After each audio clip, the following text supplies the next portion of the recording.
Trinus Riemersma debuteerde in 1964 met de roman Fabriek. Het boek zwaar geroen om in Friesland voor opscoort door de iepenhertige seksuele passages.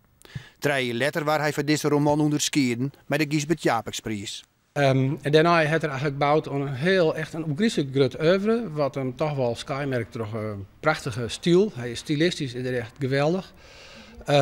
Ik wil altijd ziekje naar een nieuwe vorm. Dat is heel apart bij Trinus. Elk volgend boek weer oors als het vorige. Hij boer altijd weer beziekje om nieuwe uitdrukkingsvormen te vinden.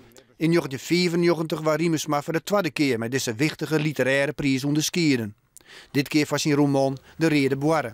Al hield Skreunisch zijn eigen fonetische stavering van het Friesk. Hij dacht van nou, ik dacht als schreeuwer ken ik gewoon mijn eigen stavering, broeken.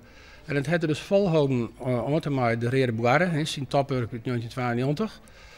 Maar toen snapte er uiteindelijk zelf ook wel van ja, de meesten pikken dit net. Ik al is het nog zo mooi skreun en kijk er nog zo mooi bij alle Friese dialecten in Werjaan. Dus ja, dat had er gewoon opjoen. Trinus Riemersma had hem altijd tegen inzet voor de Friese literatuur en zijn schreeuwers.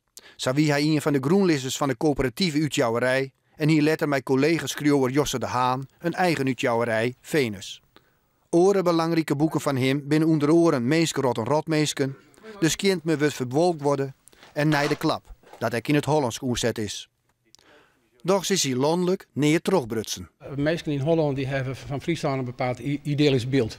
En Trinus Riemersma zijn boeken die binnen anti-idealisch.